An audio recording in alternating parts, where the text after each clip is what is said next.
പ്രണയമണിത്തൂവൽ ഭാഗം 7. പാല് തിളപ്പിച്ച് ഗോമതി അടുപ്പ് ഓഫ് ചെയ്തു. പിന്നെ നല്ലൊരു ഗ്ലാസ് എടുത്ത് പാൽ അതിലേക്ക് പകർന്നു. കുറച്ച് പഞ്ചസാരയും കുങ്കുമപ്പൂവും അതിലേക്ക് ഇട്ടു. ഈ സമയം അബി എവിടേക്ക് വന്നു. ഗോമതി തിരിഞ്ഞു നോക്കിയതും അബിയെ കണ്ടെന്ന് വിരണ്ടു. നീ എന്താ കുളിക്കൊന്നും ചെയ്തില്ലേ? സമയം എന്തായെന്ന് വിചാരം?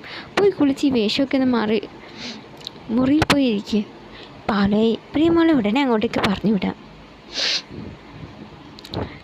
ഗോമതി സന്തോഷത്തോടെ പറഞ്ഞു. അബി അമ്മയെ തുറച്ചു നോക്കി. നീ എന്താ എന്നെ ഇങ്ങനെ നോക്കുന്നത്? ഗോമതി ഇപ്പം ഭീതിയോട് ചോദിച്ചു. അമ്മ എന്തിനാ അങ്ങനൊരു കള്ളം പറഞ്ഞത്? അവൻ്റെ ചോദ്യം കേട്ട് അവർ ഞെട്ടി. അവന് മുഖം കൊടുക്കാതെ അവർ തിരിഞ്ഞു നിന്നു. കള്ളം പറയാനോ? ഞാനെന്ത് കള്ളം പറഞ്ഞതാ? അമ്മ എൻ്റെ മുന്നിൽ കിടന്ന് ഉരുളാൻ നോക്കണ്ട. ഞാൻ പ്രിയോട് അങ്ങനെയൊന്നും പെരുമാറിയിട്ടില്ല എന്ന് അമ്മയ്ക്കും അറിയാം, എനിക്കും അറിയാം. കാരണം ആ സമയത്ത് ഞാൻ അമ്മയുടെ കൂടെ തെങ്ങിൻ തൊപ്പിലുണ്ടായിരുന്നു. എന്നിട്ട് എന്തിനാ അമ്മ എന്നെക്കുറിച്ച് നട്ടം മളിക്കാത്ത കള്ളം പറഞ്ഞത്? അവൻ ചോദിച്ചു. ഗോമതി എന്തു പറയണമെന്നറിയാതെ നിന്ന് കരഞ്ഞു. സത്യം അവനോട് പറഞ്ഞാൽ ശരിയാവില്ല. അവനത് താങ്ങാൻ കഴിയില്ല. മാത്രമല്ല ആ ദേഷ്യത്തിന് രാമകൃഷ്ണനോട് ചോദിക്കാൻ ചെന്നാൽ ആകെ പ്രശ്നമാകും. എല്ലാവരും സത്യങ്ങൾ അറിയും. ഹരിയേട്ടന് ഇക്കാര്യം അറിഞ്ഞാൽ താങ്ങാൻ കഴിയില്ല ആ പാവത്തിന്. ഗോമതി ഞെട്ടലോടെ ഓർത്തു. അമ്മ എന്തോന്നും മിണ്ടത്? ഞാൻ ചോദിച്ചത് കേട്ടില്ലേ? അവൻ്റെ ശബ്ദം ഉയർന്നു. അത് മോനെ. ഗോമതി പൊട്ടിക്കരഞ്ഞുകൊണ്ട് അടുക്കളയിലെ കസേരയിലിരുന്നു. കുഞ്ഞുനാൾ മുതൽക്ക് എൻ്റെ ഏറ്റവും വലിയ ആഗ്രഹമായിരുന്നു നിന്നെക്കൊണ്ട് പ്രിയ വിവാഹം കഴിപ്പിക്കണമെന്നത്. ചന്ദ്രോത്ത് തറവാട്ടിലെ കുട്ടിയെ പ്രിയ. നിങ്ങളൊക്കെ സുഖസൗകര്യങ്ങൾ അനുഭവിച്ച് വളർന്നവരാണ്. അതുപോലെ എല്ലാ സുഖസൗകര്യങ്ങളും അനുഭവിച്ച് വളരേണ്ടവളായിരുന്നു പ്രിയമോളും. ഇന്ന് കുഞ്ഞുനാൾ മുതലേ ഇല്ലായ്മയും വല്ലായ്മയും കഷ്ടപ്പാടും അനുഭവിച്ച് വളർന്നവളവൾ. അതിന് കാരണക്കാരി ഞാനാണ്.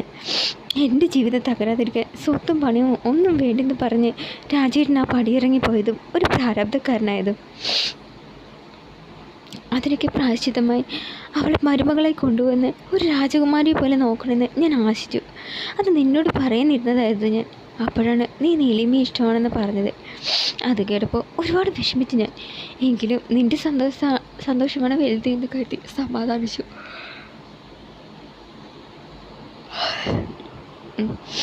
പക്ഷെ ആ പന്തൽ വെച്ച് ആ പയ്യൻ അവളെക്കുറിച്ച് അങ്ങനെയൊക്കെ പറയുന്ന കേട്ടപ്പോൾ ചങ്ക് തകർന്നു പോയി.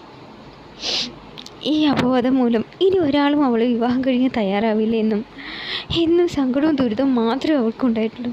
ഇനി അത് വേണ്ട. അതുകൊണ്ടാണ് ഞാൻ അങ്ങനെ ഒരു കള്ളം പറഞ്ഞത്.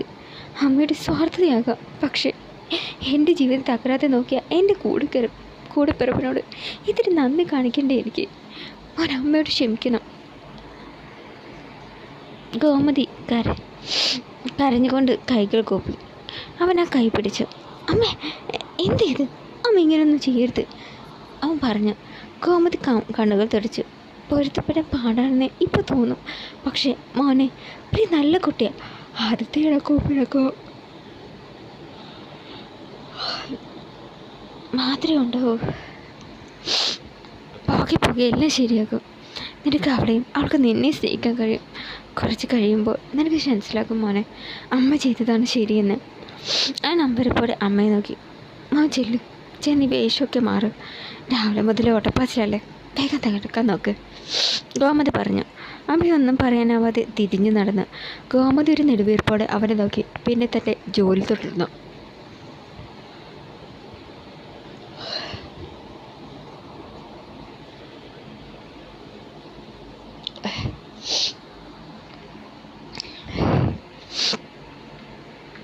പ്രിയൻ ചേച്ചിയോട് കണ്ണാടിക്ക് മുന്നിലിരുന്നു. നിമ്മി മുല്ലപ്പൂ എടുത്ത് അവളുടെ മുടിയിൽ ചാർത്തി. പിന്നെ അവളെ നോക്കി. ഇപ്പോൾ എൻ്റെ ചേച്ചിക്കാണ് സുന്ദരിയായിട്ടുണ്ട്. ശരിക്കും ഒരു മലയാളി മങ്ക തന്നെ, നിമ്മി പറഞ്ഞു. പ്രിയ പരിഭ്രമത്തോടെ ചിരിക്കാൻ ശ്രമിച്ചു. എന്തോ എൻ്റെ ചേച്ചി ഒരു പേടി പോലെ? ആദ്യരാത്രിയെക്കുറിച്ചുള്ള ടെൻഷനാണോ അതോ മനുവേട്ടിനെ എങ്ങനെ പെരുമാറുമെന്ന് കരുതിയിട്ടുള്ള വേവലാതിയാണോ? പ്രിയ അവളെ ഒന്ന് നോക്കി. നിമ്മി അവളുടെ താടിയിൽ പിടിച്ചു. ചേച്ചി ഒന്നും ഓർത്ത് പോയിരുന്നില്ല.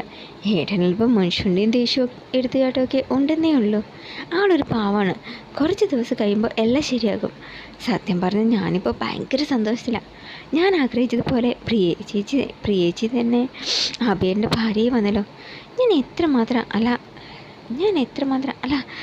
ചന്ദ്രത്തുള്ളവരും ഇവിടെ അച്ഛനും ചേച്ചിനും ചെടിയും മെഴുകി ബാക്കി എല്ലാവരും വളരെ ഹാപ്പിയാണ്. എല്ലാവരുടെയും മനസ്സിൽ നിങ്ങൾ രണ്ടാളും ഒന്നിക്കണമെന്ന് തന്നെ ആയിരുന്നു ആഗ്രഹം.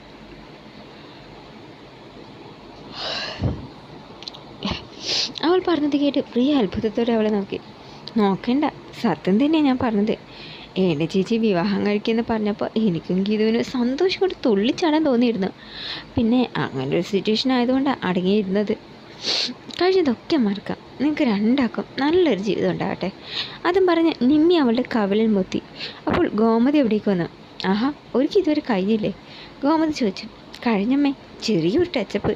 ഏട്ടൻ ഫാഷൻ ഡിസൈനറല്ലേ, സൗന്ദര്യത്തിൻ്റെ കാര്യത്തിൽ കുറവ് വരരുതല്ലോ. ഓ, എൻ്റെ മോൾക്ക് സൗന്ദര്യത്തിന് എന്താണ് ഒരു കുറവ്? ഒരുങ്ങിയില്ലെങ്കിലും അവൾ സുന്ദരി തന്നെയാണ്. ഓവേ, നിമ്മി ചിരിച്ചുകൊണ്ട് തലകുലുക്കി. അടുക്കളയിൽ ഒരു ഗ്ലാസ്സിൽ ഞാൻ പാലെടുത്ത് വെച്ചിട്ടുണ്ട്. സംസാരിച്ച് നിൽക്കാതെ നീ പോയി അതിങ്ങ് എടുത്തോണ്ട് വാ. ചടങ്ങ് തെറ്റിക്കണ്ട, ഗോമതി പറഞ്ഞു. നിമിഷ തലയാട്ടി അടുക്കളയിലേക്ക് നടന്നു. ഗോമതി പ്രിയയെ നോക്കി. മോളെ. പ്രിയ പതിയെ മുഖമുയർത്തി ഗോമതിയെ നോക്കി. കഴിഞ്ഞതൊക്കെ മോള് മറക്കണം. നിനക്കന്ന് സംഭവിച്ചതിലൊക്കെ എനിക്ക് വിഷമമുണ്ട്. അത് ചെയ്തവനോട് ക്ഷമിക്കാൻ മോൾക്ക് കഴിയില്ലെന്ന് എനിക്കറിയാം. പക്ഷേ എൻ്റെ മകനോട് ഒരു വിരുദ്ധവും മനസ്സിൽ വെക്കരുത് മോള്. സത്യത്തിൽ അവൻ ഗോമതി അല്പം ആശങ്കയോടെ പറയാനൊരുങ്ങിയതും പ്രിയ ഇടയ്ക്കേറി. എനിക്കറിയാം അമ്മായി, മനുവേട്ടനല്ലാത്തത് ചെയ്തതെന്ന്. അത് കേട്ടത് ഗോമതി ഞെട്ടലോടെ അവളെ നോക്കി. അവൾ തലചരിച്ച് അമ്മായിയെയും നോക്കി. അമ്മായി എന്തിനാണ് ഇങ്ങനൊരു കള്ളം പറഞ്ഞതെന്ന് എനിക്കറിയാം. എനിക്ക് നന്നായി അറിയാം. സത്യത്തിൽ അതേ കാരണം കൊണ്ട് തന്നെയാണ് ഞാനും എതിർക്കാതെ ആ കളവിനെ അനുകൂലിച്ചത്. ഗോമതി കണ്ണുമിഴിച്ച് അവളെ നോക്കി. മോളെ നീ? അതെ അമ്മായി. ദാഹിച്ചപ്പോൾ കുറച്ച് വെള്ളം കുടിക്കാനായിട്ട് അടുക്കളയിലേക്ക് ചെന്നതായിരുന്നു ഞാൻ. തിരികെ വരുമ്പോഴാണ് തെക്കേ മുറിയിൽ നിന്ന് രാമകൃഷ്ണൻ അങ്കിളുടെയും നീലിമയുടെയും സംസാരം കേട്ടത്. സത്യത്തിൽ എല്ലാം കേട്ട് ഞാൻ ആകെ ഷോക്ക് അടിച്ചതുപോലെയായിരുന്നു. എന്തു ചെയ്യണം എന്നറിയാതെ ആകെ എരിപിരി കൊള്ളുകയായിരുന്നു. മണ്ഡപത്തിലേക്ക് ഇറങ്ങുമ്പോഴും അഭിയൻ്റെയും നീലിമയുടെയും വിവാഹം നടക്കരുത് എന്ന് ഉള്ളിൽ പ്രാർത്ഥിക്കുകയായിരുന്നു ഞാൻ. അത് ദൈവം കേട്ട് കാണും. സത്യത്തിൽ എന്തിനാ അമ്മായി അവർ ഈ കുടുംബത്തോട് ഇത്രയും വലിയ ശത്രുത കാണാൻ കാരണം? അമ്മാവൻ അയാളെന്നാൽ പ്രാണനല്ലേ? എന്നിട്ടും എന്തിനാ അയാൾ ഇങ്ങനെയൊക്കെ ചെയ്യുന്നത്? അതും സ്വന്തം മകളെ വെച്ച് എങ്ങനെ തോന്നി അയാൾക്ക്? അവൾ കരഞ്ഞുകൊണ്ട് ചോദിച്ചു. എനിക്കറിയില്ല മോളെ. ഹരിയേട്ടൻ്റെയും അബിയുടെയും ജീവൻ രക്ഷിച്ചതിന് അയാളോട് എന്നും നന്ദിയും കടപ്പാടും ഉണ്ടായിരുന്നു എനിക്ക്. ദൈവത്തെ പോലെ ഞാനും ഹരിയേട്ടനും അയാളെ കണ്ടത്. അതുകൊണ്ടാണ് എനിക്ക് താല്പര്യമില്ലാതിരുന്നിട്ട് കൂടി നീലിമയെ കൊണ്ട് അഭിയെ വിവാഹം കഴിപ്പിക്കുകയെന്ന് പറഞ്ഞപ്പോൾ ഞാൻ എതിർക്കാതിരുന്നത്.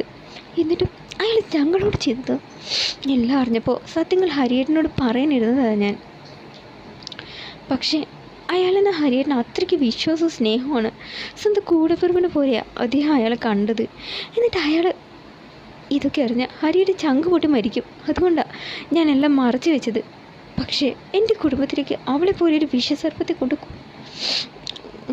കൊണ്ടുവന്ന് കുടുംബത്തെ ചിന്ന ഭിന്നമാക്കാൻ എനിക്ക് കഴിയില്ല. അതുകൊണ്ടാണ് അബിയെക്കുറിച്ച് അങ്ങനൊരു കള്ളം പറയേണ്ടി വന്നത്. അതിന് അവനോട് എന്ത് പ്രായശ്ചിത്തം ചെയ്യണമെന്ന് എനിക്കറിയില്ല, ഗോമതി പറഞ്ഞു. അമ്മായിക്കറിയാതെ നന്മയ്ക്ക് വേണ്ടി കള്ളം പറയുന്നത് ഒരിക്കലും തെറ്റല്ല. മനുവേട്ടന് വിഷമം ഉണ്ടാകും. അത്രയ്ക്ക് ആ പാവം നീലിമി സ്നേഹിച്ചിരുന്നില്ലേ? പക്ഷെ അവൾക്ക് തിരിച്ചുണ്ടായിരുന്നത് സ്നേഹമല്ല, മറിച്ച് ബാക്കിയായിരുന്നു എന്നറിഞ്ഞാൽ ആ പാവം തകർന്നു പോകും. അതുകൊണ്ടാണ് ഞാനും എല്ലാം മറച്ചു വെച്ചത്. മനുവേട്ടൻ എത്ര കഷ്ടപ്പെട്ടാണ് അദ്ദേഹത്തിൻ്റെ സാമ്രാജ്യം പടുത്തുയർത്തിയതെന്ന് എനിക്ക് നന്നായി അറിയാം. അതൊന്നും തകർക്കാൻ ആരെയും അനുവദിക്കില്ല. നീലിമയുടെ നിഴൽ പോലും ഈ കുടുംബത്തിന് മേൽ വീഴാൻ ഞാൻ അനുവദിക്കില്ല. ഇത് ഞാൻ തരുന്ന വാക്കാണ്. അത് കേട്ടതും ഗോമതിക്ക് സന്തോഷമായി. മതി മോളെ, ഇത് മതി എനിക്ക്. അതും പറഞ്ഞ് ഗോമതി അവളെ ചുറ്റിപ്പിടിച്ചു, മൂർധാവിൽ ചുംബിച്ചു. ഈ സമയം പാലമായി നിമിഷം എവിടേക്ക് വന്നു. ആഹാ, അമ്മായിയമ്മയും മരുമോളും സെറ്റായല്ലേ? ഇനി മനുവേട്ടനെ കൂടി വേഗം മെരുക്കിയെടുക്കുക. നിമിഷം പറഞ്ഞു. ഒന്ന് ബോഡി കളിയാക്കാതെ. ഓ ഞാനൊന്നും പറയുന്നില്ലേ, ഇതാ പാല്, നീ തന്നെ ഇത് അവളുടെ കയ്യിൽ കൊടുത്ത് മുറിയിലേക്ക് കൊണ്ടാക്ക്, അതൊക്കെ നാത്തോൻ്റെ ഡ്യൂട്ടിയാണ്. അതും പറഞ്ഞ് ഗോമതി നടന്നു. അഭിമന്യുവിൻ്റെ ഉഗ്രഭാഗം എനിക്കിട്ട് തന്നിട്ട് അമ്മായിയമ്മ എസ്കേപ്പായി. ഏതായാലും ചടങ്ങ് തെറ്റിക്കണ്ട, എൻ്റെ നാത്തം വന്നാട്ടെ. പാല് പ്രിയയുടെ കയ്യിൽ കൊടുത്ത് അവളെയും കൂട്ടി നിമിഷം നടന്നു. ഈശ്വര, ഇത്രയും നേരം മനുവേട്ടൻ്റെ മുന്നിൽ ചെന്ന് പെടാതെ ചാടാതെ രക്ഷപ്പെട്ടു. ഇനി എന്ത് ചെയ്യും? അഭിമന്യുവിൻ്റെ ഉഗ്രകോപത്തിൽ നിന്ന് എന്നെ കാത്തോണേ ഭഗവാനെ. അവൾ ചങ്കിടിപ്പോടെ മുറിയിലേക്ക് നടന്നു. ജനാലക്കരിയിൽ കോപത്തോടെ നിൽക്കുകയായിരുന്നു അഭി. വാതിൽ തുറക്കുന്ന ശബ്ദം കേട്ട് അവൻ തിരിഞ്ഞു നോക്കി. വാതിൽ കടന്ന് ഒരു ഗ്ലാസ് പാലം കയ്യിലെന്തി പ്രിയ അകത്തേക്ക് വന്നു. അവൻ ഒരു നിമിഷം പരിസരം മറന്ന് അവളെ തന്നെ നോക്കി നിന്നുപോയി. അവൾ ഭീതിയോടെ പാൽ അവരെ നീട്ടി. പാല് അവൾ പറഞ്ഞു. പെട്ടെന്ന് അവന് പരിസരബോധം വന്നു. അവൻ്റെ മുഖം ദേഷ്യം കൊണ്ട് വലിഞ്ഞു മുറുകി. ദേഷ്യത്തോടെ അവൻ ആ ഗ്ലാസ് തട്ടിയെറിഞ്ഞു. അത് നിലത്ത് വീണ് പൊട്ടിച്ചെതറി. അവളൊന്ന് ഞെട്ടി. മനുവേ, മിണ്ടരുത്. എന്ത് ധൈര്യത്തിലാണ് നീ ഈ വേഷം കെട്ടി എൻ്റെ മുന്നിൽ വന്നത്? ഈ കെട്ടി താനിയുടെ അധികാരത്തിലോ? അതാണെങ്കിൽ വേണ്ട. ഇത് ഞാൻ ഇഷ്ടത്തോടെ പൂർണ്ണ സമ്മതത്തോടെ നിൻ്റെ കഴുത്ത് കെട്ടിയതല്ല, കള്ളം പറഞ്ഞ് എന്നെക്കൊണ്ട് കെട്ടിച്ചതാണ്. അതുകൊണ്ട് തന്നെ നിന്നെ എൻ്റെ ഭാര്യയെ അംഗീകരിക്കുമെന്ന് നീ കരുതണ്ട. ചെയ്യാത്ത കുറ്റം എൻ്റെ മേലെ അടിച്ചേൽപ്പിച്ചതാന്നേ, അതൊരിക്കലും ക്ഷമിച്ചു തരില്ല ഞാൻ. അതും പറഞ്ഞ് അവൻ മുറിയിൽ നിന്ന് പുറത്തേക്ക് ഇറങ്ങിപ്പോയി. പ്രിയ കരഞ്ഞുകൊണ്ട് നിലത്തിരുന്നു. കട്ടിലിൽ തലചായ്ച്ച് അവൾ പൊട്ടിക്കരഞ്ഞു. ബെഡ്ഷീറ്റ് കുടഞ്ഞു വിരിച്ച് കിടക്കാനുള്ള ഒരുക്കത്തിലായിരുന്നു ദീപക്. അപ്പോഴാണ് വാതിൽ തുറന്ന് അഭി അകത്തേക്ക് വന്നത്. അതുകൊണ്ട് ദീപക് വായം പൊളിച്ച് അവനെ നോക്കി നിന്നു. വന്നപാടെ അവൻ കട്ടിലിൽ കയറി കിടന്നു. എടാ, നീ എന്തീ കാണിക്കുന്നത്? എന്താ കണ്ടറിയില്ലേ ഉറങ്ങാൻ പോവുകയാണെന്ന്? അവൻ ദേഷ്യത്തോട് ചോദിച്ചു. അതിന് നീ എന്തിനാ ഇവിടെ വന്ന് കിടക്കുന്നത്? നിനക്ക് സ്വന്തമായ ഒരു മുറിയില്ലേ? അവിടെ നിന്നെ കാട്ടി നിൻ്റെ ഭാര്യ ഇരിപ്പില്ലേ? നീ അവിടെ പോയി കിടക്കടാ. അത് കേട്ടതും അവൻ ചാടി എഴുതിയിട്ട്, എന്ത് ഭാര്യയോ? അവളോ? ചതിയിലൂടെ എന്നെക്കൊണ്ട് താലി കെട്ടിച്ചവളവൾ. അവളെ ഞാൻ ഒരിക്കലും എൻ്റെ ഭാര്യയായി അംഗീകരിക്കില്ല. നീ അങ്ങനെ പറയുകയും വേണ്ട. ദീപക് അത് കേട്ട് ചിരിച്ചു. എന്തിനാ അഭി ഇങ്ങനെ ചാട കളിക്കുന്നത്? എന്തൊക്കെ പറഞ്ഞാലും അവളോട് നിനക്ക് സ്നേഹമുണ്ടെന്നത് സത്യമല്ലേ? ഇന്നല്ലെങ്കിൽ നാളെ നീ അവളെ ഭാര്യയായി അംഗീകരിക്കുക തന്നെ ചെയ്യും. അതുകൊണ്ട് എൻ്റെ അടുത്ത് നിൻ്റെ വീരവാദമൊന്നും വേണ്ട. അഭി മുഖം കുനിച്ചിരുന്നു. ഏതായാലും നീ കിടക്ക്. പിന്നെ രാത്രി ഞാൻ നിൻ്റെ പ്രിയാണെന്ന് കരുതി എന്നോടൊന്നിനും വന്നേക്കരുത്. അവൻ നാളത്തോടെ കൊഞ്ചിക്കൊണ്ട് പറഞ്ഞു. അത് കേട്ടിട്ട് അവന് ദേഷ്യം വന്ന്, ഡാ നിന്നെ ഞാൻ എന്ന് പറഞ്ഞ് തലേനെടുത്ത് അടുക്കഴിഞ്ഞതും അയ്യോ എന്ന് പറഞ്ഞ് ദീപക് കട്ടിലിൽ ചാടി കയറി കിടന്ന് പുതുപ്പ് തലവഴി മൂടി. തലേനെ കട്ടിലിൽ വെച്ച് ലൈറ്റ് ഓഫ് ചെയ്ത് അവനും കിടന്നു. രാവിലെ എഴുന്നേറ്റ് കുളിയൊക്കെ കഴിഞ്ഞ് പ്രിയ അടുക്കളയിലേക്ക് ചെന്നു. അടുക്കളയിൽ ജോലിക്കാരിയും ഗോമതിയും കാലത്ത് ചായക്കുള്ള പണിയിലായിരുന്നു. അവൾ പരങ്ങിക്കൊണ്ട് അവിടേക്ക് ചെന്നു. ആ മോളെ എഴുന്നേറ്റു, കുറച്ച് സമയം കൂടി കിടക്കായിരുന്നില്ലേ? ഏയ് കാലത്ത് എഴുന്നേറ്റ് ശീലമായിപ്പോയി, അവൾ പറഞ്ഞു. ഗോമതി സാമ്പാറിനുള്ള പച്ചക്കറികൾ അരിയാനായി എടുത്തു വെച്ചു. ഇനി തന്നേക്കമ്മായി, ഞാൻ ചെയ്തോളാം, പ്രിയ പറഞ്ഞു. ഏയ് അത് വേണ്ട, വന്ന് കയറി അന്ന് തന്നെ മോളെ കൊണ്ട് അടുക്കള പണി ചെയ്യിക്കുന്നത് ശരിയല്ലല്ലോ. ഇതൊക്കെ ഞാൻ ചെയ്തോളാം മോളെ. ഈ സമയം യമുന അവിടേക്ക് വന്നു. ആഹാ, മണവാട്ടി നേരത്തെ എഴുന്നേറ്റോ? അവളെ കണ്ട് യമുന ചോദിച്ചു. കാലത്ത് എഴുന്നേറ്റ് ശീലമായി പോയി ചെറിയമ്മേ, അതുകൊണ്ട് കിടന്നിട്ട് ഉറക്കം വന്നില്ല.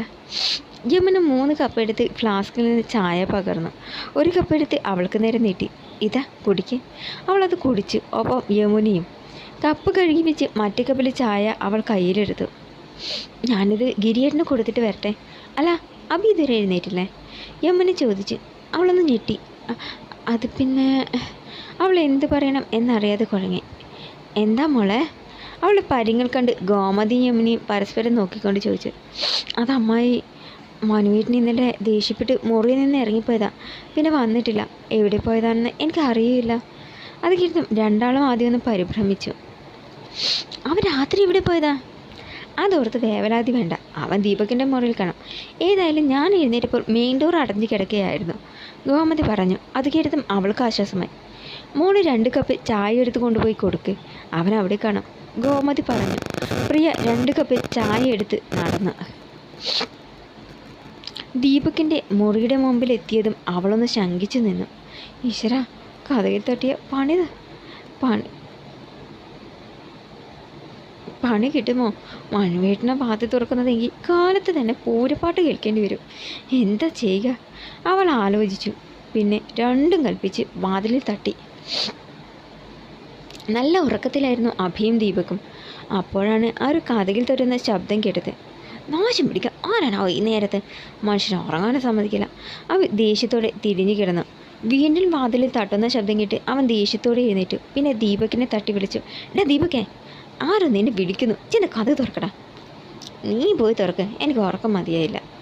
ഞാൻ എന്തിനാ പോയി തുറക്കുന്നേ? ഇത് നിൻ്റെ റൂമല്ലേ, അപ്പോൾ നിന്നെ തിരക്കി വന്നതായിക്കൂടെ, പോയി തുറക്കടാ. ദീപക് എഴുന്നേറ്റ്. ഇതേ എനിക്ക് തന്ന റൂം ആയാലും നിൻ്റെ വീടല്ലേ ഇത്? നിൻ്റെ ബന്ധുക്കളല്ലേ ഇവിടെയുള്ളത്? കെട്ടിക്കൊണ്ടുവന്ന പെണ്ണിനെയും ചീത്ത പറഞ്ഞ് അവളെ ഇട്ടേച്ച് ഇവിടെ വന്ന് കിടന്നതല്ലേ നീ? നിന്നെ അന്വേഷിച്ച് തന്നെയാ ഈ മുട്ട്, പോയി തുറക്കടാ. അതും പറഞ്ഞ് അവൻ പുതപ്പെടുത്ത് തലവഴി മൂടി.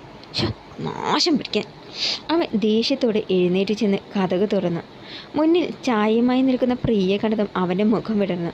മനസ്സിലൊരു തണുപ്പ് അനുഭവപ്പെട്ടു. അവനെ കണ്ടതും അവളൊന്ന് കിടുങ്ങി. ഭീതിയോടെ ഉമിനീരിറക്കി. പെട്ടെന്ന് അവൻ്റെ ഭാവം മാറി. എന്താടി കാലത്ത് തന്നെ മനുഷ്യനെ ഉറങ്ങാനും സമ്മതിക്കില്ലേ? അവൻ ദേഷ്യത്തോട് ചോദിച്ചു. അത് ചായ, എനിക്ക് ചായ വേണമെന്ന് ഞാൻ നിന്നോട് പറഞ്ഞോ? അത് പിന്നെ കാലത്ത് എഴുന്നേറ്റുടനെ മനുവീരിൻ്റെ ചായ വേണ്ടേ? അതിന് ഞാൻ എഴുന്നേൽക്കാറായെന്ന് നിന്നോടാരാ പറഞ്ഞത്? സംസാരം കേട്ട് ദീപക് എഴുന്നേറ്റ് വന്നു. ഡാ മതി അവളോട് പറഞ്ഞത്, നിനക്ക് വേണേൽ ആ ചായ എടുത്ത് കുടിക്കുക. അതും പറഞ്ഞ് ദീപക് പുഞ്ചിരിച്ചുകൊണ്ട് ചായ എടുത്ത് കുടിച്ചു. എനിക്കിങ്ങും വേണ്ട ഇവൾ കൊണ്ടുവന്ന ചായ. ആണോ? എന്നാൽ പ്രിയെ നീ തന്നെ അതങ്ങ് എടുത്ത് കുടിച്ചു. ആ. കേട്ട പാതി അവൾ അതെടുത്ത് ഒറ്റ വലിക്ക് കുടിച്ചു. അതുകൊണ്ട് അവി വായും പൊളിച്ച് നിന്നുപോയി. ദീപക് ചിരിച്ചു. എന്നാൽ ഞാൻ അങ്ങോട്ട് ചെല്ലട്ടെ? ശരി. ദീപകിൻ്റെ കയ്യിൽ നിന്ന് കപ്പും വാങ്ങി അവൾ നടന്നു. അപ്പോൾ ഗോമതി അവിടേക്ക് വന്നു. മനു, നീ എന്ത് ഇവിടെ നിൽക്കുന്നേ? ഒന്നുമില്ലമ്മേ, ഞാൻ വെറുതെ. നീ പോയി വേഗം കുളിച്ച് റെഡിയായി വന്നേ. എന്നിട്ട് പ്രിയമോളെയും കൂട്ടി കുടുംബക്ഷേത്രത്തിൽ പോയി തൊഴുതു വാ. ഈ തറവാട്ടിൽ ആരുടെ വിവാഹം കഴിഞ്ഞാലും ആദ്യം കുടുംബക്ഷേത്രത്തിൽ പോയി തൊഴണം. ചെല്ല്, വേഗം പോയി റെഡിയായി വാ, ഗോമതി പറഞ്ഞു. എന്തിന്? അതിൻ്റെ ആവശ്യമൊന്നുമില്ല, അവൻ പറഞ്ഞു. അത് നീയല്ല പറയേണ്ടത്, വേഗം പോയി കുളിച്ചിട്ട് പാടാ. ഗോമതി കർക്കശമായി പറഞ്ഞു നടന്നു. അവൻ ദേഷ്യത്തോടെ കൈ കുടഞ്ഞ് താഞ്ഞു ചവിട്ടി. അത് കണ്ട് ദീപക് ചിരിച്ചു. രോഷം കൊണ്ടുവന്നിട്ട് കാര്യമില്ല മോനെ, അതുകൊണ്ട് മോൻ വേഗം പോയി റെഡിയാവാൻ നോക്ക്. ഓടാ, ഇത് നേരത്താണോ ദൈവം എനിക്കിങ്ങോട്ട് പാരാൻ തോന്നിയത്? പിറുപുറത്ത് കൊണ്ട് അവൻ നടന്നു. അത് കണ്ട് ദീപക് ചിരിച്ചു. തുടരും.